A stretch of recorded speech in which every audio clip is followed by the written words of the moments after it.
Today we have The Three Little Daisies, The Three Little Dassies by Jan Brett. Look at I-E-S. I think if there was one, it would just be D-A-S-S-Y.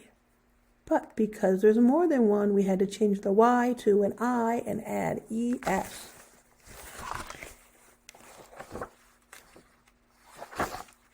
Hot, hot, hot. The little Dassies were almost grown, and it was time for them to find their own place.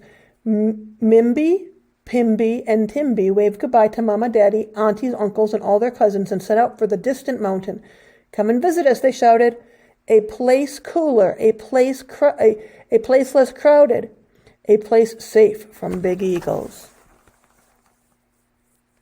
Looks like they're in the desert. They traveled by day all night across the Namib Desert, arriving at the foot of the mountain. The next morning, "This is where we will live," they agreed excitedly. "Welcome," a squeaky voice called from the scree.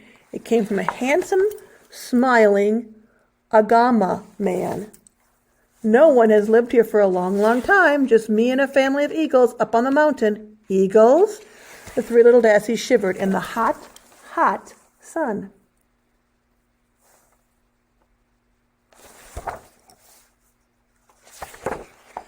Where would they build their house? Mimby eyed the tall grasses. "These grasses will make a lovely cool house," she said, and she set to work, cutting, twisting, braiding, and bundling. She finished in no time. "Be near and dear, sisters," she said, crawling inside for a nap. I think this is going to remind you of a story you might know. Pimby spotted pieces of driftwood, silver from the sun, lying in the sand by the dry riverbank. "These will make fine wooden house," he said, and set about collecting as many pieces as she could find. When it was finished, she hung on a hammock and called out, "Be near and dear, sisters, while I rest my eyes." Oh, so we've had grass, and we've had wood. We've had sticks. Well, let's see what this one does. "Timby, look at the rocks around their mountain. I will make a stone house," she said, "but it won't be as easy to build as one from grass or sticks." And it wasn't. She had to work all day in the hot sun to get it finished, and had time to sleep in it that night. Agama man had been watching them. He was happy they were staying on. He had missed having company.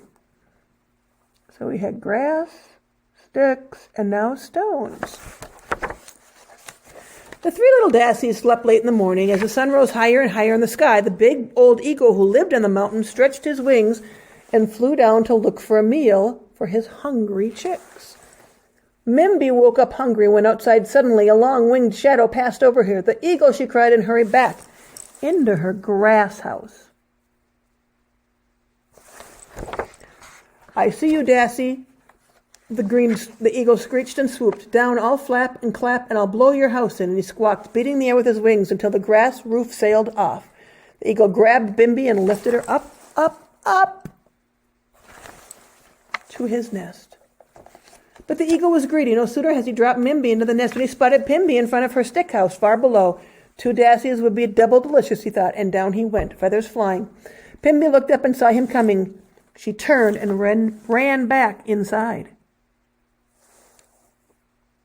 There's the eagle's babies. The eagle landed and screeched, "I'll flap and clap and blow your house in," he squawked. He squawked, twigs flew, sticks rattled, until Pimby's stick house fell apart. Just like Mimby, she felt herself being lifted high in the sky and plunked down in the eagle's nest.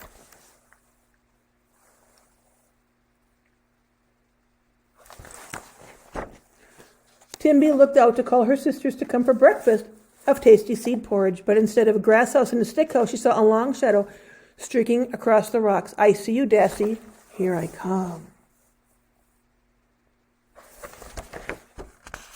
The eagle landed and shrieked, "I'll flap and clap and blow your house in." He flapped and clapped and beat his wings. Dust and sand blew everywhere, but the stone house didn't move. He tried again, flapping and clapping even harder. Dust and sand got in his eyes, but the stone house didn't budge. Have you seen what the Agua Man was doing? When the dust settled, the stone house was still standing, but the eagle was coughing and sneezing. His wing feathers were bent and broken, and he was missing tail feathers. Knowing when to quit, he hopped his way up to his nest. At least he had 2 Dassies waiting for his dinner. Ooh, I don't think so. The eagle reached his nest, but the Dassies were gone. He looked down and saw them at the bottom of the mountain, heading for the stone house. It was his last chance. He streaked down toward the open chimney.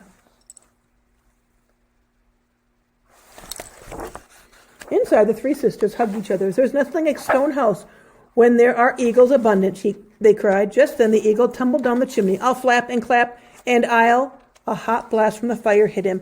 Fly home for a nap, he squealed. As fast as he could, he squeezed back up the chimney and flew home, all black and singed from the smoky fire. And Mimby, Pimby, and Timby never saw so much as the tail feather of that eagle ever again. Mommy, Daddy, aunties, uncles, and all their cousins, and a Gama man, too, had come to celebrate. Welcome, the sisters cried, to a place cooler, to a place less crowded, and to a place safe from eagles.